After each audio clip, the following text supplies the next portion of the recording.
వినీత్ కి rapid fire లేదు. ఉండదు. ఎందుకు వినీత్ కి ఎందుకు ఉంటది? ర్యాపిడ్ ఫైర్ అది చెప్పడానికి అడిగింది. Hello and welcome to a Flintstory podcast. Another Flintstory. It's okay. It's okay. Yeah, right? It's okay. Hello and welcome to another Flintstory podcast. Today's talk is about fitness and nutrition, and we have Vineeth Reddy with us. Vineeth Reddy. Welcome to Flintstory boy. Thank you. Welcome. So me, Vineeth and Shevvy work out in a same place. So because Vineeth is coming here for the first time, let's start the podcast with Vineeth's fitness journey. So as far as I know, you started your physical fitness journey with CrossFit. Yes. And most of the people won't. So how was your experience like? So my fitness journey started like recently, I would say, like 3 years back. 3 years exactly. okay. Mid 2020 when we were in lockdown. Okay. It's actually all started because of my mom. Okay. Because I was like fat, having like 5, 6.5, and I was around 88 kilos, like very fat.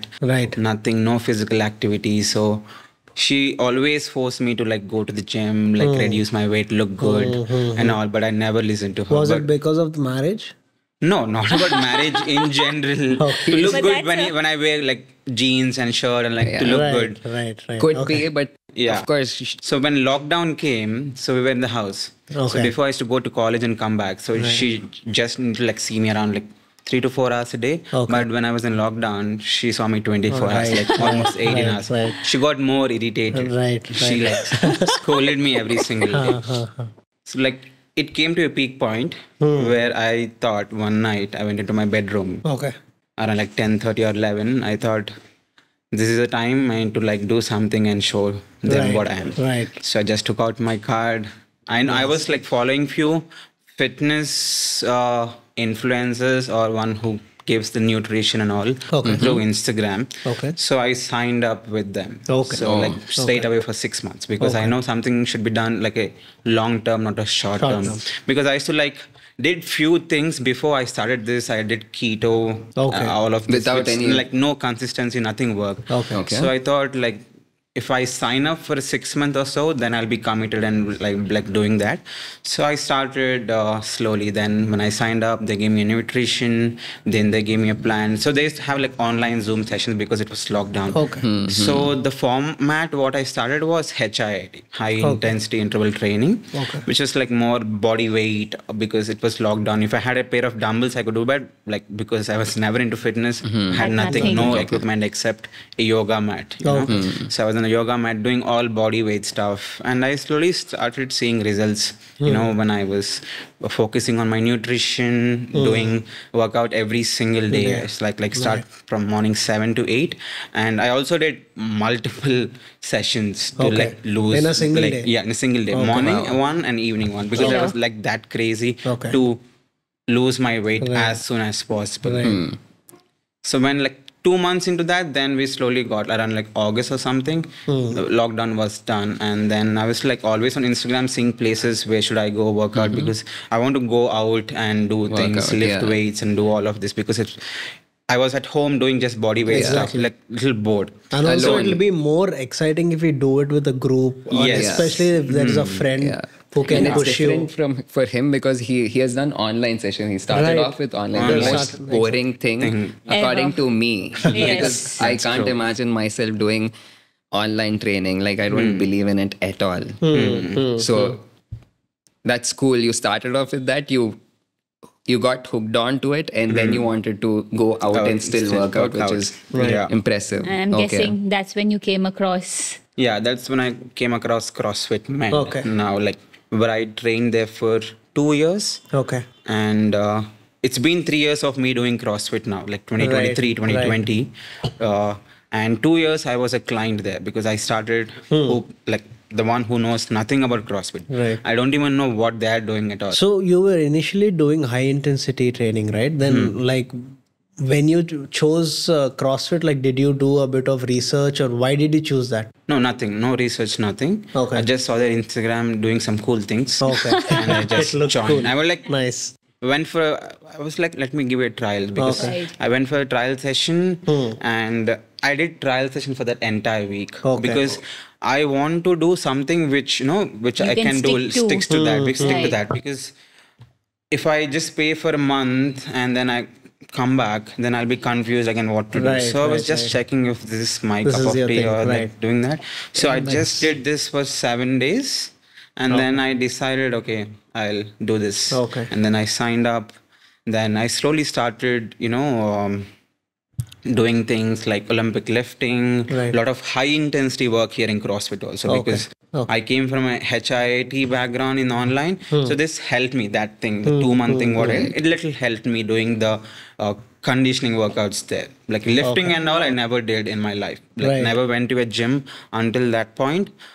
Slowly started the format of the conditioning. When I enter into the gym, it's a different workout every single day, a different format of the workout every single day. And we only not do one movement, but multiple movements. And then slowly when I started lifting, like I love doing Olympic lifting now. I love Olympic lifting a lot. And so that's how it started. And 2 years into that, I became more addicted to it. What I would say, every day when I go back home, all I would like see reels about CrossFit like in the night, because I won't wake up early. I used to go to the CrossFit around like 7 to 8 and then 9 in the evening, because I like had a habit of late sleeping back then. So every day I used to go back home and see reels. Then I got like hooked into it more. And then I was like learning more. So I learned more outside of the CrossFit world. I said, like seeing, researching, both. Like there was a great coaches when I started there, but both my interest for CrossFit, like, so that's the reason I was checking reels, seeing YouTube videos. What is that? Because Olympic lifting and major movements in CrossFit is skill-based movement. So when you want to learn skill, you need time. You need like more technique. You need to like practice. That's the reason I was like checking more YouTube videos, reels, and all. So after a couple of years, I was like, let me do a certification in this. Then I did certification in Bangalore, and then I came back, and after 6 months or so, then there was a requirement of coach at the same place where I was training, and then I trained, signed up for a coach. Now I'm like client to coach. And before starting a coach here, I started coaching an online session where I started my online coaching. So it's a client to coach at both formats. That's how it is. Nice. That's quite a journey. Nice. And in a very short time. Yeah. So nothing regards like other than CrossFit. All I did was CrossFit since last 3 years. I never touched hypertrophy or traditional gym using machines. All I did like free weights, lot of lifting, heavy back squats, Olympic clean and jerk, snatches, lot of plyometric, gymnastics. That's like, so I only know CrossFit as of now. And then I also did certification in nutrition. Also, it was same. So how I was seeing more stuff related to CrossFit, the same side I was seeing more stuff related to nutrition. Like, was the ideal way to lose weight, gain muscle, what are good, what is bad, what is a fat diet, what you can, which you can sustain for long duration of time. Then that interest also made me do my precision nutrition level 1. So I did CrossFit certification first, and then I took 3 months break, and then I enrolled for a nutrition certification. Then I finished it last. Got it. Like very recent. 4 to 5 to 6 months as of now. Okay. Nice. So, I mean, basically, when you did that first 7 days of trial sessions, right? What was the thing that, that led you to think that, yes, this is my thing? Like, was it the community, or was the people there, or was the coach, or was it the workouts itself? Yeah. So I would say all of the above. Everything. Okay, nice. So first, my would be the high intensity, the conditioning training. Then as a person, I'm a very introvert person. So, and the community there, like, made me more comfortable. Because as soon as I finish my workout, I never go because I used to like sit and relax. I need that time, 5 minutes. So I used to sit at one corner because I know like no one. Yeah. Right. And they used to see me like first 2-3 classes. They saw me like, who's this boy who's sitting there? Then they slowly dragged me because the particular time I go, it was 7 to 8 p.m. back then, and they used to like hang out more in the box and outside of the box and all of that. So they like pull me in and they started started conversation. They made me feel like part of the group and all slowly started. Now I could say they're like my best friends now. I only hang out with them now, like since past 2 years. So that was one of the major thing, like what made me come back. So I was like, okay, so some days if I don't go, I will like feel FOMO, like what my friends are doing, like I missed what they do. That's the point of a community. Yes, we used to like chill not only at the box but outside of the box, like going for some dinners, parties, having some home scenes, all of that. Nice. So that's one of the beauty of CrossFit, like community thing. Community. Yes. I'm quite sure Auntie is also very happy now. Yeah, she is. Nice. Have you at any point tried coaching your mother? I did, but there were so many setbacks when I used to give her something, but she never, kept at it like consistency. But last month, a couple of months back, she started, but immediately after that, she hurt her foot. She had a small ligament tear, then step back. I think now she's ready. 2024, I think so. She's ready, so I have some plans to like, get her back. Nice. Good luck to her. It's all instigated by her. Yeah. So you were mentioning you never did hypertrophy and all. So I see you sometimes doing, trying to at least do hypertrophy. So how is that how does that transition look like? Are these exercises boring to you? Not boring, what I say, because as I started with CrossFit, so CrossFit is more of skill based, and if I see a difference between you and me, you pack more muscle than me, but when you see in terms of lifting, Olympic strength, we almost lift the same. So there's a difference between strength and hypertrophy. Now I do few hypertrophy movements so that it will help me do more of CrossFit. So, like the CrossFit type of movements. Okay. So right now I started recently going to the gym, and me and my friend, we are doing hypertrophy training. Because I thought by doing hypertrophy, we'll get more strength because I'm lifting more. Progressively, I'm lifting more. But you're saying that's not the case. Like, can any of you explain why is that? So progressive overload is there in both hypertrophy and strength training. Okay. So the main difference is adaptation. In hypertrophy, it's more about your muscle adapting to a physical stress, muscle stress basically. So let's take a workout, for example, bicep curl. Okay.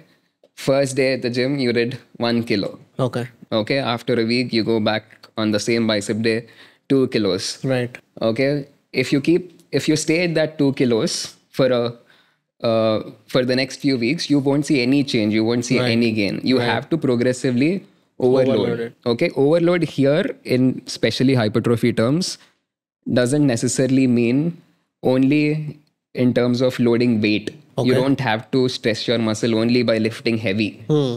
Okay. So here, our main goal is to stress the muscle. You can do it however you want. You can stress by increasing the load, increasing the volume with the same weight. You can do fancy stuff like drop set. Drop set is something where you start off with a heavier load and deload more reps, deload more reps, deload more reps. Got it. So the basic idea is to take your muscle to a level of fatigue with each and every set. Got it. Each and every set. Okay. When it comes to strength, the goal is the adaptation here is neural adaptation. It has more to do with your neuromuscular system. Okay. So even if you are only skeleton and very little muscle and you have another bodybuilder next to you, chances are if you train well, you will be lifting 100 kilos more than him in whatever specific movement that you practice. So this is also subject to what movement you repeatedly practice, because your neuromuscular system needs that kind of conditioning. So let's take squat for example. Okay, deadlift, easier. Okay. So if you condition your body to lift in a very good form, firstly, you will be able to lift heavy. Okay. Because biomechanically there is a certain way to lift, and only in that way you'll be able to lift heavy loads in a effective manner. Okay. Okay. First is technique when it comes to strength. Second is you should be lifting close to your maximum load. This doesn't necessarily, this will not take you to that fatigue point. Fatigue will only happen when you do more reps, okay, with a challenging load. Need not be your maximum load. Got it. So for strength, it's important for you to go heavier and stay in the rep ranges of 1 to 5. Okay. Okay, so you'll start off your cycle maybe with 5 deadlifts if you are only working on your deadlift strength here. Okay. Then in the next week or after 2 weeks, you will reduce the number of reps to 4, but lift heavier than how much you lifted the previous week. Okay. That's how you condition your neuromuscular system and make it lift heavier and heavier. So progressive overload is there both in hypertrophy and in strength. Got it. So it entirely depends on your goals. If you want to build muscle to look good, you will focus on stressing your muscle. So that is hypertrophy. Yeah, tear your muscle, fuck it up so that it can recover, build itself. Got it. If you want to strengthen, if you want to feel good about how heavy you lift, then you will focus more on practicing that technique well and also progressive overload in the rep ranges of 1 to 5. For hypertrophy, the rep ranges will be 6 to up to 20, 25 also. Okay. So this is the major difference between hypertrophy. But the thing is, when you mentioned you feel like you are gaining strength, yes, when you train for hypertrophy, you are gaining some amount of strength, some amount of endurance, because you will be lifting some heavier load every week or every month. You will be eventually lifting. Right. But till what point your muscle gets adapted to that load? Let's say you're lifting 20 kilos chest press. If your muscle is adapted to that 20 kilos and you're only repeating that 20 kilos chest press each and every time, then there is no growth. You will hit that plateau. Yes. So if you're not able to lift even 21 kilos for some reason, then with the 20 kilos, you will have to figure out a way to stress your muscle in different ways. Okay, that's when these fancy tempo. Tempo is a very good way to use less weights, but keep your muscle under that constant tension so that you're stressing the muscle, tearing it, and then allowing it to tempo recover. As in we work on the eccentric and the concentric, the push and the lowering back to reset. So where we focus and slow down the movement so that your muscles are under more duress versus easy to go up, easy to come down. But now you're focusing, putting more mind into it, and say pressing up hard, explosively, and coming down for a 5, 4, 3. So you actually recruit more muscle that you possibly can by just lowering it down in that one instance. Makes sense. Okay. So interesting. Right. You can also do it by increasing the rep range also. That's one thing. If you're like hitting the same weight, you can also increase the number of reps. That's also one of the methods for progressive overload. Got it. It need not necessarily be overload in terms of loading with weights. Yeah, you can take any approach. Okay. So what else are you doing right now? So right now, apart from hypertrophy, are you trying to do anything else? So another thing what I've got is there are multiple people saying different things about this. Just like you, even I'm going through all the reels when I'm about to sleep. What should we do? We'll be doing tomorrow. Right. So some people say that there is no need to do cardio before you work out because you lose energy. Instead of that, you can put that energy into lifting weights and there will be growth. So what are your thoughts? Obviously, there should be cardio, but when is it that you can do it?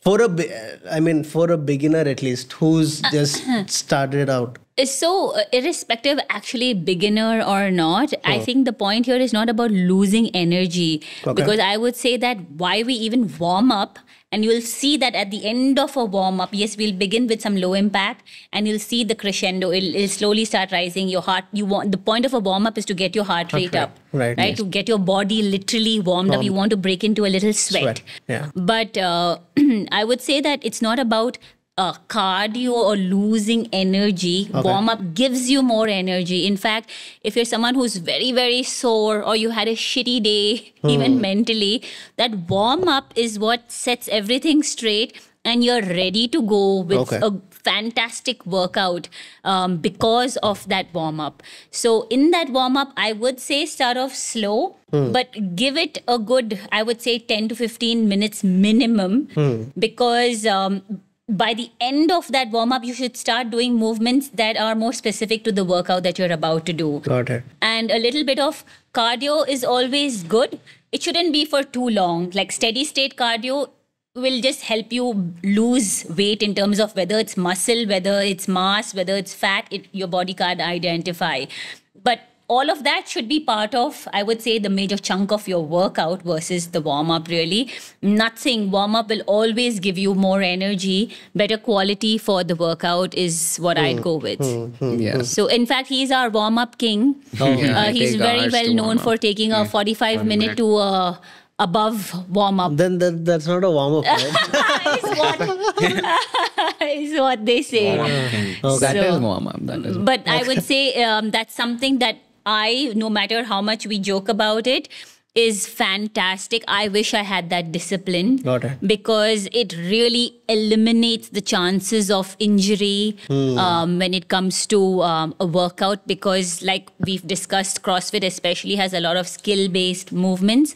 And you want to warm up those specific muscles really well. Right. You want to oil them up, really gear up for that specific workout. So that is the way to go. If I had all that time, I would. We not only just like do some walking, running, but we do more core stability warm up before starting the lifting, because we use a lot of core. So even for like all the strength based movement like front squat, back squat, you're lifting, snatch, clean and jerk, deadlift, you need to use your core for sure. So you should also warm up your core before you're starting any like strength session. So that's what we do with most of the bands, doing dead bugs, some overhead carries, all of this thing. Yeah, this is your answer to why am I not feeling my core? I can't engage. What is core engagement? So because like Shevvy told you how to, you have to condition.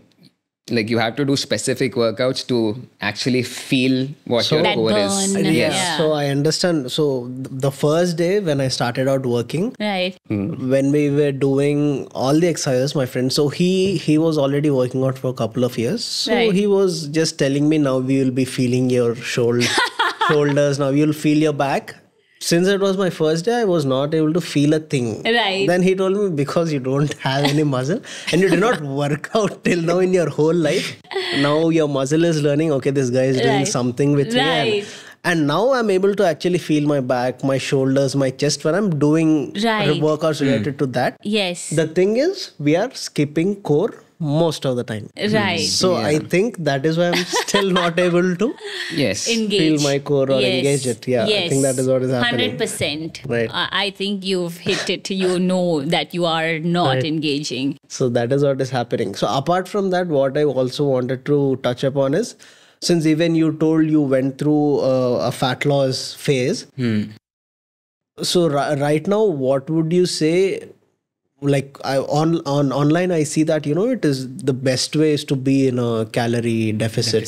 So you have to burn some amount of calories and eat less.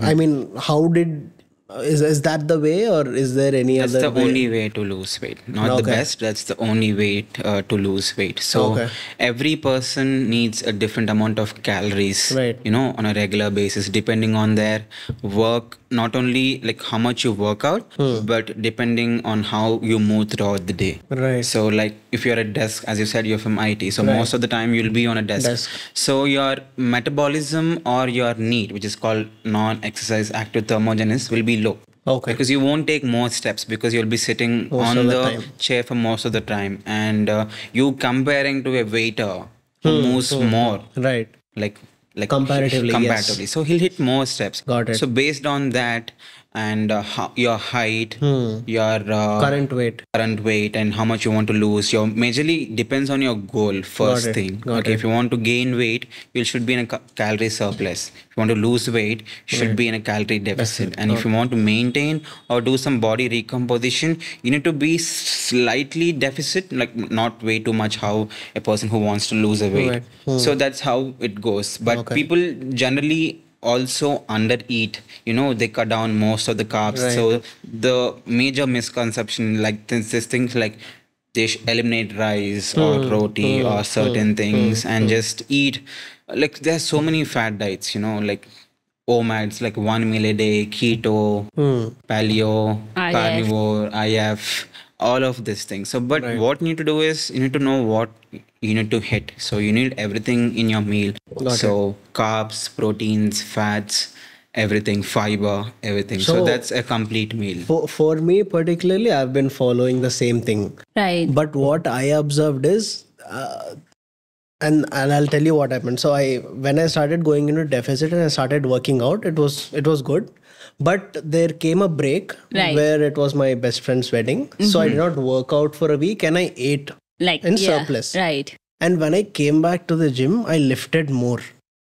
Yes. Because I had more energy. Yes. Right. Correct. So how do I tackle that? Being in a deficit but still having energy to lift So more. it depends on your goal. That's what I was saying. So if you really want to lose weight, then deficit is the answer. Right. But if you want to build more muscle, what I said, body recomposition. So you need to be in little calorie deficit. So on a general basis, so if I want to lose a weight back then, so they gave me a deficit of 500 calories. Okay. So my pure intention was to lose weight. Got it. Not about like gaining muscle or keeping my muscle there and just losing the fat. So just my aim was to lose weight. So then you'll be in that deficit. So now your aim is to lift more so that you pack some muscle. Right. So then you need to be in a deficit around like 100 or 200. Got it. So that you won't lose your muscle more. You'll be able to lift more. You'll have more energy during the day and you'll still see some fat loss happening.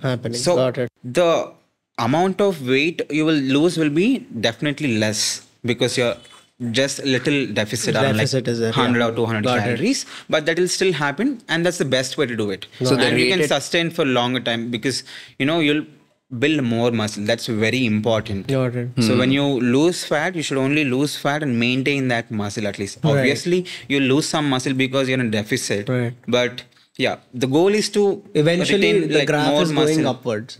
So same question. So even if he is in very little calorie deficit, the thing is if he maintains that little and he's consistent throughout, he will eventually be losing weight, but at a much slower rate. Right. So, I mean, in fact, I'd like to add to that is slightly more unconventional and more impatient in terms of if you wanted to, you have a shorter timeline.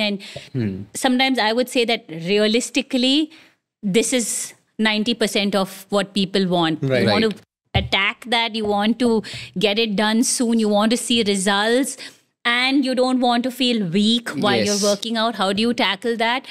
So I'm not sure if you all have heard about like the keto flu, like when you go on any diet, in fact, not just keto, like it takes at least the first 2 to 4 weeks to adjust. Your body is being suddenly put through something new, whether it's a new relationship, whether it's a workout, whether it's a deficit, whatever, a new schedule. When your summer holidays end and you go to school, right? You just have to suddenly just start doing it. So versus you know that if you'll have to give that your body that 1-2 weeks to adjust. And you may suddenly feel like, oh, it's such a hit, you're feeling weak, but it is not an excuse to stay home and recover for those 24 hours. I would say go move, continuously move. You may not be able to either maintain that same load or the same number of sets or the same number of reps for those 5 days in a week or even 4 days in a week, but go to the gym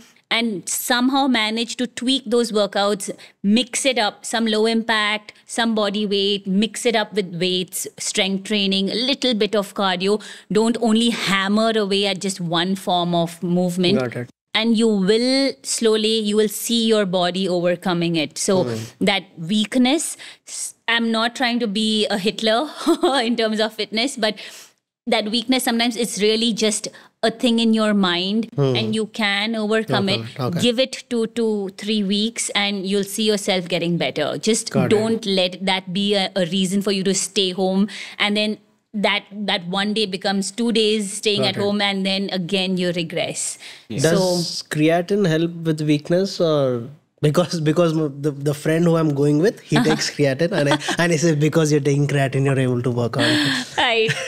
Creatine has some benefits. It's like to build more muscle, to recover from the workouts, and mostly for athletes who do like more intense workouts, it helps them to like come back tomorrow and hit the same intensity again. And taking creatine is like one of the best supplement available there in the market. It's just a supplement, so it's not something coming from outside. So it's creatine is present in more red meat, your mutton and here, because we can't take more red meat, consume more red meat. That's the reason we take it in the form of supplements, like in a powder form or a capsule form, something like that. And it has many benefits. As I said, muscle building is one of the major thing, and recent studies also say it has something to do with your brain.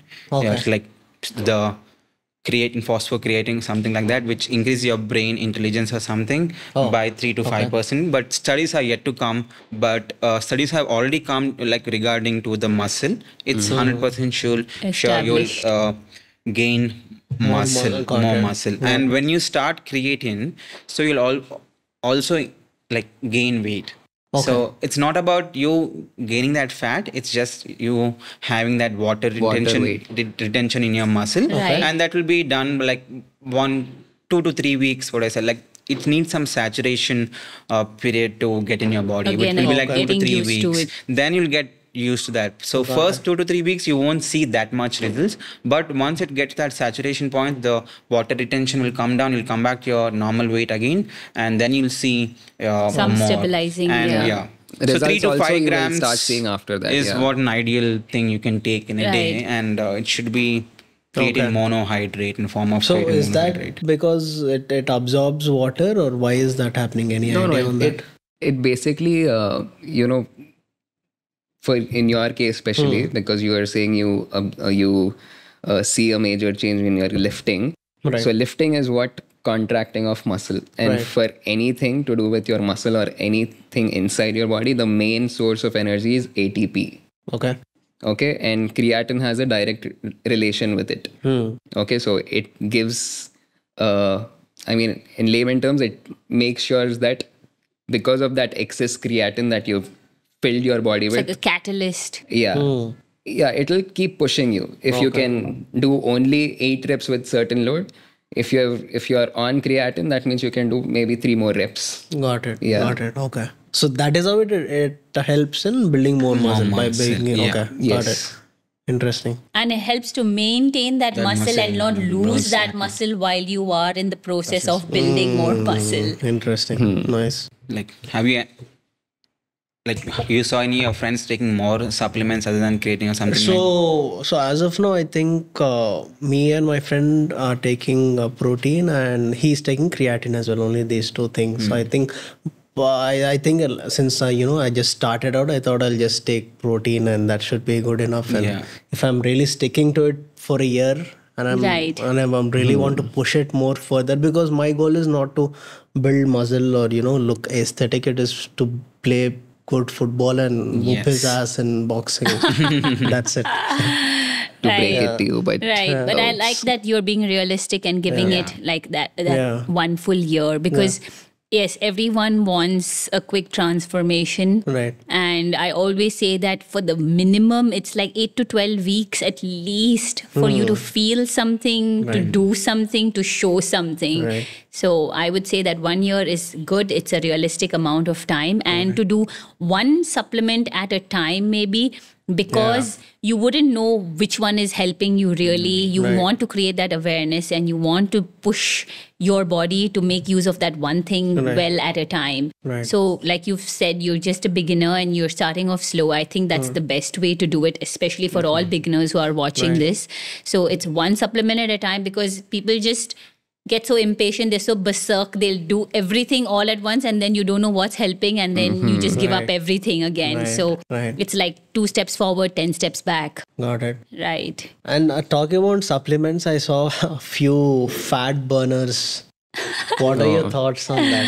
Fat burners are shit. They won't work. Absolutely. Never do. Just they putting the hole in your pocket. That's it. Nothing. Yeah. And damaging your body. It's got life-lasting effects in terms of damage. It sends regresses your metabolism to back to the dark ages. Because I've seen people, I've seen cousins, I've seen friends getting so desperate.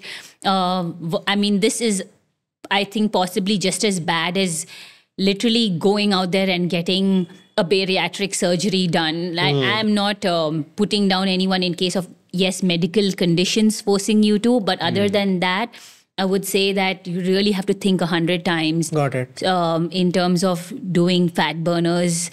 They even lead to further medical conditions, in terms of you even might have the risk of going through a cardiac arrest while you are going through this really, really, really sensitive. Your heart rate is up high.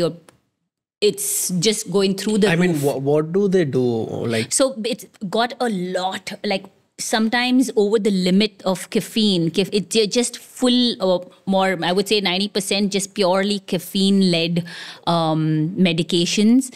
And if you're so high, people overdose half the time on it. It suppresses your hunger. And it's literally making you work out with zero fuel. So you're nothing to fuel your body. You're overworked, you're haggard, you're tired, your heart rate is shooting. And you get no rest. And you probably might be able to sustain yourself for a period of maybe weeks or months and you actually achieve your result. But at some point, and we're all human, you will tend to come off that phase. And when you decide to do that, your body, though, has already gotten into this starvation mode, mode of it's to save you. It will now hoard whatever normal food that's going down your throat into your stomach. It's just going to hoard it and save it as fat for a rainy day, food for a rainy day. And it's going to be so much harder to burn those fat stores in your body from there on. Interesting. So I would say just lay off that as far as possible. Got it. I'm not touching that anyway. Cancel your order right now. So another thing what we've been talking about is pre-workout. There is one pre-workout. Called as psychotic pre-workout. And our Manodu, he's telling that let's take it, let's do it. So what do you think? It depends. I take pre-workouts. Now I stopped. Stopped as in I'm glad that I'm able to take some time off. When I was taking pre-workout, it was almost like an addiction. So for someone, I always I'm a person who doesn't get addicted to anything that easily. So I never realized that pre-workout to me was an addiction. I was like, okay, I work out at an odd hour. I start my workout around 12 p.m. 12 p.m. afternoon. So not a bad thing to take a pre-workout because it has tons of caffeine in it. And my day begins at 5. So because I'm a little tired by the time I get to my workout hour, I thought, okay, it's fine to take pre-workout. That much I can do. So I started taking for that reason. And I kept buying dabbas after dabbas after dabbas. I never stopped. The purpose of pre-workout is to get you more energy, or? Yeah. So at 11:45, I literally feel like, okay. Right. I don't know, should I work out or no? then I'll realize, oh, I have my pre-workout, I'll put one scoop. That's it. I am like another person. I become a... To be honest, it's the like... description which you gave sounds like something marketing. else. No. It's not marketing. Like substance. Yeah. No. Trust me, it's better than that. Okay. So when did you realize that, okay, I'll have to get off of this? This has become too much like... See, after taking pre-workout, I will enjoy my workout, which is the sole purpose. But after the workout, what happens in the remaining part of the day is not so great. Your energy levels dip, like you will be there in terms of your energy, and it'll take a dip like this, and you won't feel good about yourself. You won't have energy to do anything else past 5 p.m. Like 4 hours after your workout, you're that's done. it. Yeah, you're done. You don't have energy to do anything else. So, like once I connected these dots and I connected the sources, I realized the source is the pre-workout, then I forced myself to, okay, stop. Initially, I used to take 2 scoops also because your body gets adapted and you won't get that kick. Right. So from 1 scoop, it went to 2 scoops. Sometimes without telling him, I'll take another scoop, 3 scoops also. There were days when I took 3 scoops, which was like... Typical story of an addict. Yes. Yes. Right. Yeah.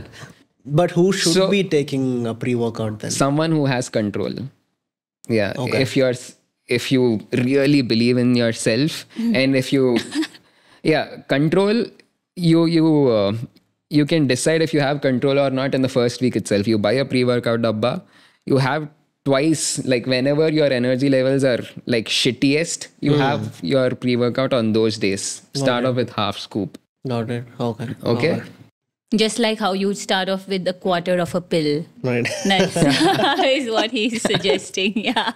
Got it. Yeah. If you can stop yourself from not having that half scoop every day and you can have it by choice whenever you want it, then you're good to go. And also you don't have to actually start off with pre-workout. Before pre-workout, I was black coffee. Yeah, I was like only black coffee. Right. Most of the people who work out do drink some coffee before the workout with a I've seen banana or that something. in the gym. Yeah, so for me that wasn't enough.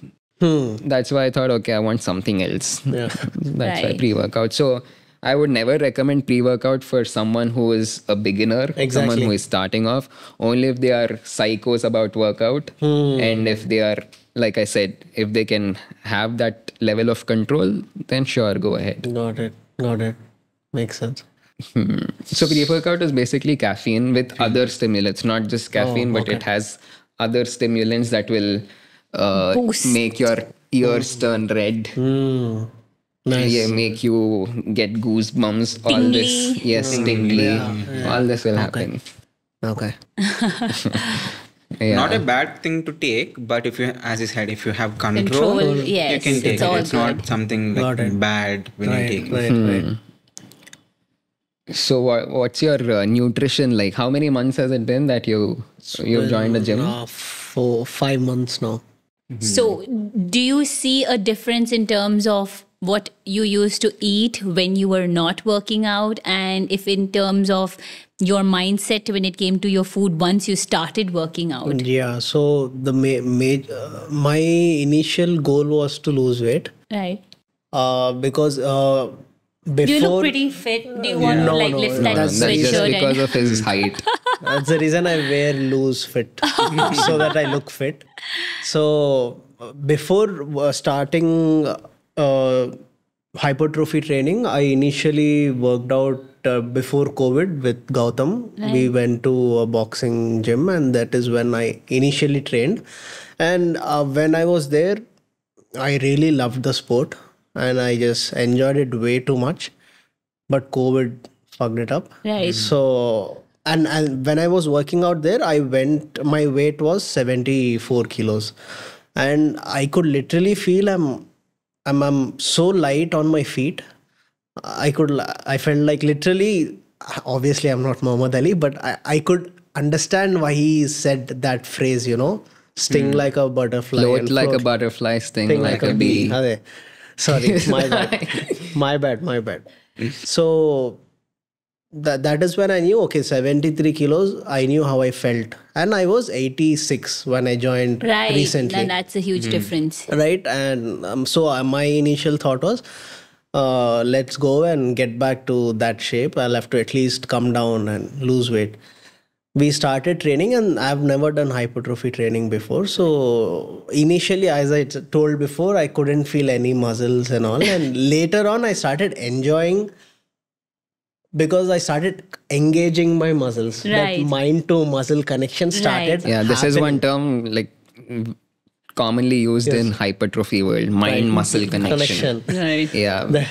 Yeah, that's why people are able to do this. Because they develop that sense of mind muscle connection. Like people literally ask me how you do it, because I did a lot of hypertrophy. Right. Because hypertrophy is all about feeling that muscle with every single rep. Right. It's nothing but mind muscle connection. So you develop that connection over time and it stays with you. Exactly. That started happening. And within a week, I knew, okay, anyhow, I'm putting in so much effort. There is no point if I don't control my diet. So I called him. I asked him, okay, I'm doing this seriously this time. Right. Because I called him many times earlier and he told, yeah, fuck it, you'll not do it anyhow. I'll not tell anything. But this time he told me, cut off anything oily or deep fried, especially deep fried food, and cut out sugars. This is more than enough for now. And I just started following that. No more sugars. I mean, just probably, if my sister is having a candy, I'll just take a small bit. Right, reduced amounts. Yeah.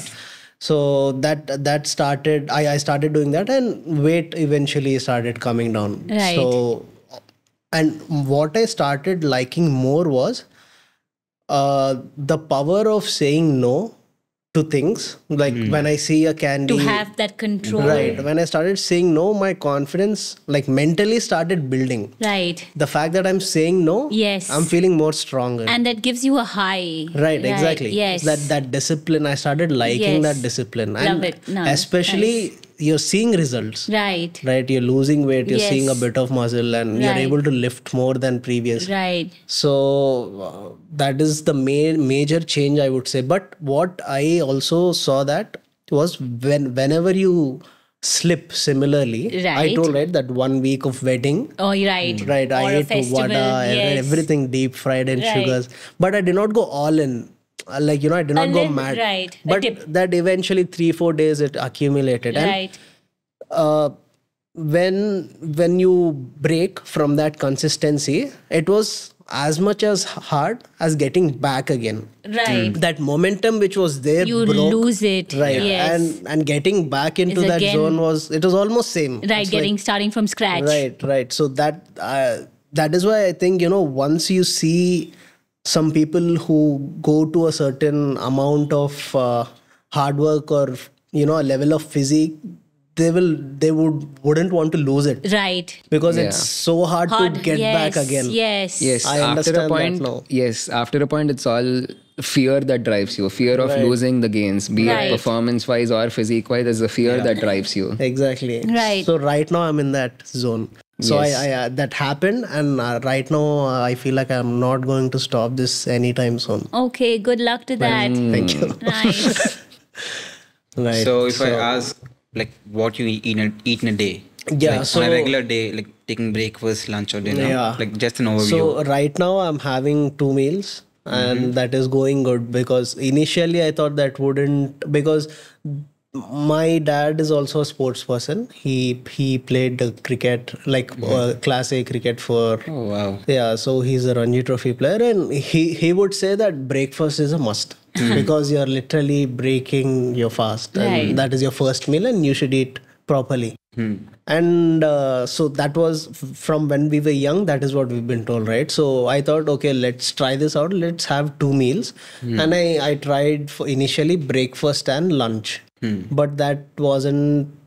I was feeling very hungry when I was about to sleep. Yeah. So I thought, okay, let's try lunch and dinner, and that worked out. Right. Because there was coffee in the morning. Right. I was not feeling Somehow that you hungry. skipped breakfast. So I figured out lunch and dinner is the thing to go. And right now I'm focusing on having more fiber, more protein, and a little bit of carbs. So I'm eating like grilled chicken, kheera carrot, and roti curry, dal roti.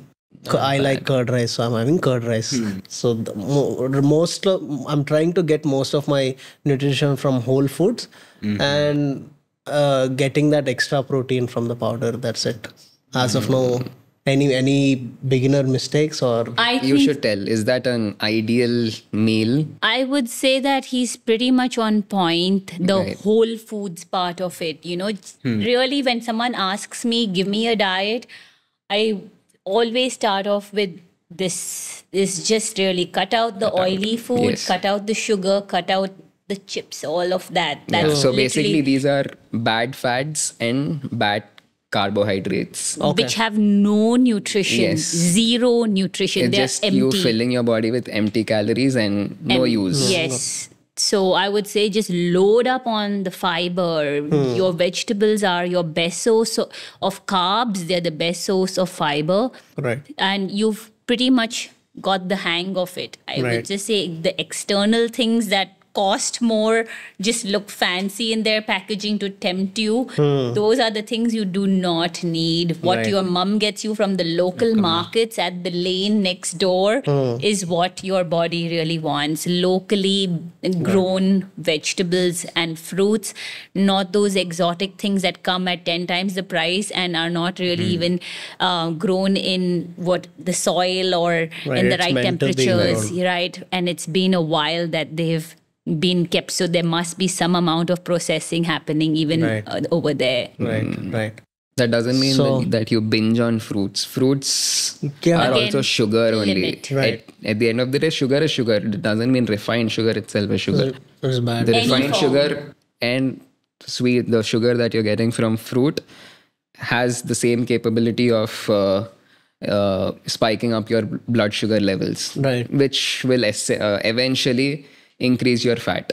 The main cause of you getting bigger, bloated, putting on weight is because your blood sugar level going up, spiking up. That happens only if you eat this kind of nonsense, bad carbs and bad sugar. So as long as you stay away from these things, then you will feel good mentally. You are good to go every single day, and also physically you will feel good. Makes sense. Okay. So I wanted to ask about, so recently when I went to buy the protein powder, I went with Goutham and there were so many different things there. ISO, pure, whey, blended protein.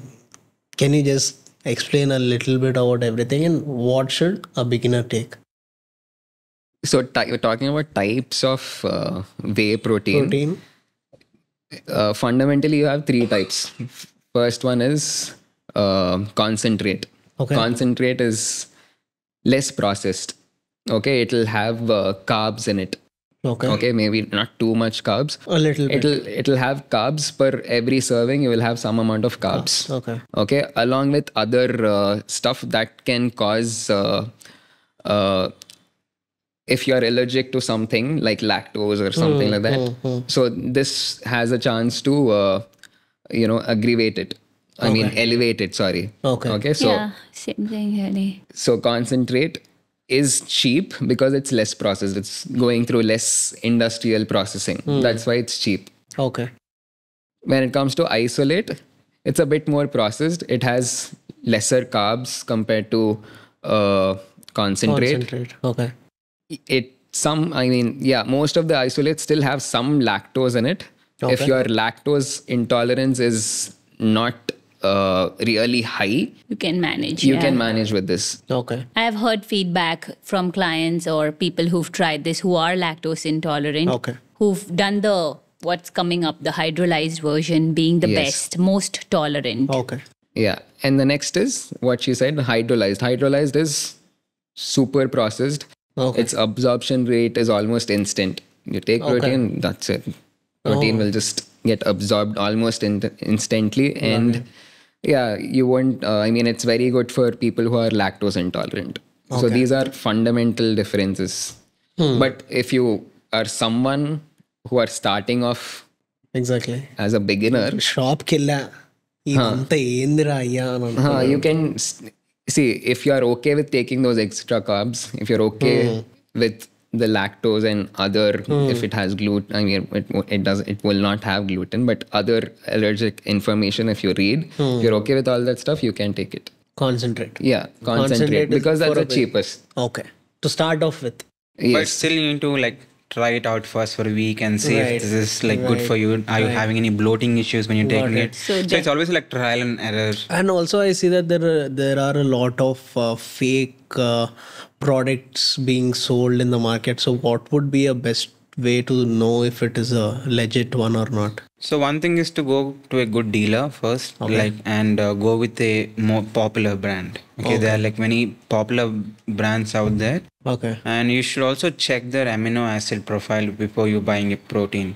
So if you check your ingredients, they'll have few amino acid profiles. Okay. So if everything is there, then it's a good protein powder to buy.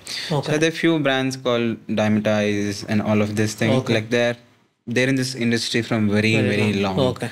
So they are from US and you can trust them. And going to a good dealer instead of like going to a local So you'll always have some, like your barcodes and all. You can nowadays they always scan it and you can see if it's a genuine product or not. Even from now a lot of frauds happen when you buy from Amazon. So you should always check the not QR avoid, but you should also see the seller when you take it from Amazon. Makes sense. And also scan the QR code. If you scan, it'll take to their website, like official website. Got it. If it's like something you'll know, if won't take it to that website for sure. Right. So these are things you need to check because everyone is taking protein powder these days, and there are like so many fraud brands coming out there. Yeah.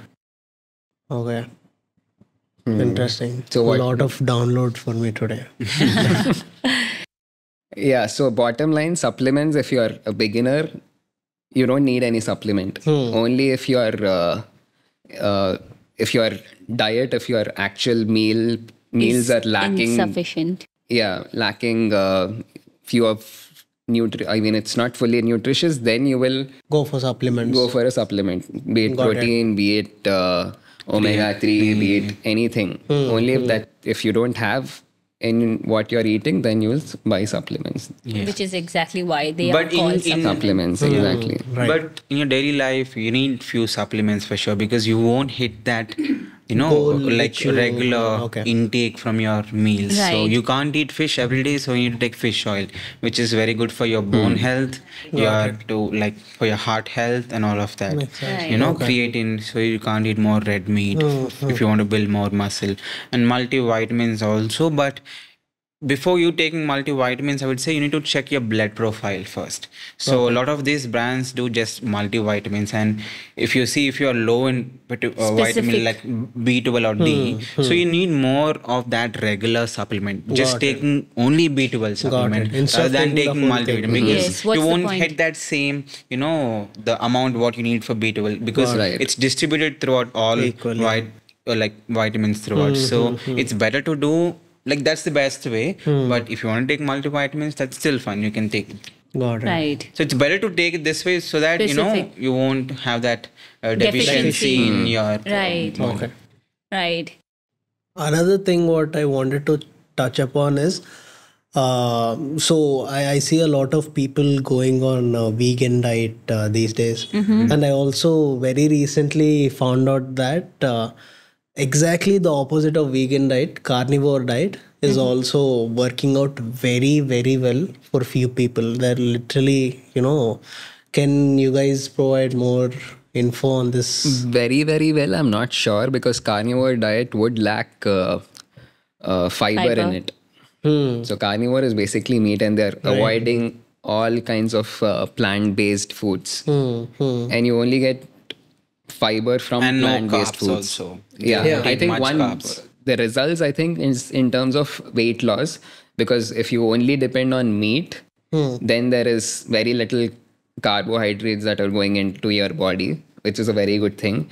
And you will get all good fats as long as you're not eating too much red meat.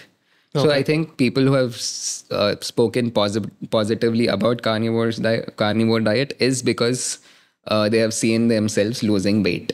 Because you're not taking else. carbs. But then again, I have to, agree to disagree or whatever, but then vegan, we will always have your own one small populations rooting for a specific diet. Then someone saying a paleo diet, someone saying, now we have a vegan diet, which is a combination of a paleo and a vegan. So there are just going to be a million permutations and combinations as long as we exist. And someone keeps coming up with creative stuff to do, which means bottom line, at the end of the day, everyone has their own specific lifestyle, routine. You may have 3 children and I may have none, and my routine is completely different. My income may also not allow me to go crazy with my experimentation. So I would say that again, and the type, my body type may also determine. I'm a mesomorph, I am an endomorph. What stimulates my fat loss or my fat gain could be a different macro altogether. I may eat all the rice in the world and I may still stay super lean, versus someone eating just 1 tablespoon more of rice in every meal and gaining, so much weight and just being completely non-resistant to those kinds of macros. So I will say that don't fall for fads. And I would say just do things that are working for you, no matter what the headlines scream. Yeah, you should have only one question. So when you're following particular diet, so if you see you want to start vegan, so you just want to see, because I think you're a non-vegetarian, so you coming from a non-vegetarian to vegan, if you're doing that, so you need to just question yourself, can you sustain this for 6 months, 1 year, 2 year, or rest of your life? Got it. If you say no, just stick to what you're doing. If you say yes, follow, no problem. Because you can sustain that for long. Yeah, it depends on your goals also. Let's say you're getting married in 3 months and you want to lose weight. Yes, you can go for these fancy diets so that you see results immediately, and then Get back to your then thing. after marriage, it's basically you cheating your wife about. And that's what a lot of us tend to do. Right. So that's how it is. Okay. Yeah, and vegan, when you said vegan is basically it's more to do with personal choice. People Like who don't like to animal cruelty and Animal cruelty, yes. Got it. Yeah, but vegan, like she was saying, it's very expensive also. In our country, yes. Yeah, and Not so accessible as of yet. Yeah. So the thing is, again, I want to say it may not be expensive, but the thing is that when I've had feedback too about this, when I've asked someone to try vegetarianism on a little bit more extreme basis, is people confuse it and they load up on the rice because it's vegetarian. Yes. And they don't see results. Got it. So when we say vegan, I'm talking about tofu. I'm not talking about paneer. Other rice. plant-based, Yes. Right. And when I say vegan, vegetarian, I mean fiber. I think of all the vegetables, but we are not brought up on that concept. We are brought up on a concept of first piling 3-4 fat ladle spoons of rice, and then around that we'll put tiny little blobs of vegetable. It should be the other way around. I see talks about this increasing, and I'm very glad for that. But I would again want to reinforce that when you get out your plate for dinner, start off with all the vegetables and then put in your rice. If you ask me, and if there are people curious about how I do it, I put out all my veggies, the stir fries, the chicken, whatever I need to, and I literally drizzle it with rice. Got it. That is how I do it. So that works. Right opposite. Yeah. Yes. In fact, as long as you have energy, do something sustainable that you're not frustrated about. You shouldn't again lose your mental state of mind. You shouldn't be frustrated, being annoyed, being stressed about it. You should still manage to be able to operate like a regular human and not let it affect your daily life activities and the people and your family and friends and loved ones. Right. Because then it tends to disrupt a lot of other things in your life. Right. So I'd say do something that just somehow keeps you happy, normal, sane. Yeah. And yet you're able to manage fitness with sustain. it. Makes sense. Speaking of sustainability, a close friend of mine has been doing vegan for almost an year, and he recently stopped. Okay. So when I asked him like why, because he had a lot of environmental concerns. That's why his main. I thought, okay, your choice. If you're doing well, you're doing well. But when I asked him what made you stop, he said, I ended up eating too much because he is doing vegan, so he does his own research. Right. So he found out that when people do vegan, you're not taking all the amino acids that are required to go in. Right. Essential amino acids. So he ended up eating a lot just to get in that required, fill that profile. Right. Amino acid profile. So he basically gained weight and it irritated him. And he said, okay, fuck environment now. Okay. At the end of the day, it's your own personal body. Yes. There are a lot of, vitamin deficiency also when you go into this vegan diet. So a lot of B12 and D especially. Yeah, so the studies show this. Yeah, and you end up taking a lot of supplementation because you won't get these things if you are a vegan. And because of too much supplementation, you are again messing up your tummy. Your gut health will go for a toss. Right. The last thing is, there was another guy who started working out at the same time when both of us joined. Actually, he started out a little bit earlier than us, but he stopped midway, saying that, no, I don't think my genetics are made for, gaining, because he wanted to gain muscle very badly, but he was not able to hit his goal. He worked out for 4 to 5 months and then he stopped it. Right. So how much role does it play, the genes? Or I'd say to a certain extent, yes, both in terms of you being a super skinny person and not being able to build muscle to a certain extent, because fact, when we are born, again, it's your genes that can predict and determine how many muscle fibers you are born with. You really are born with a certain set of those that you cannot increase no matter what you do.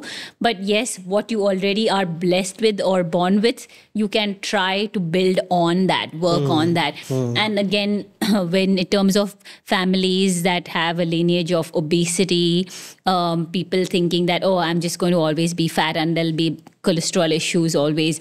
I have seen people, you wouldn't believe that one person comes from that family of unhealthy looking people because they hammer away at it. So genes will help you to a certain limit, level, age or phase in your life.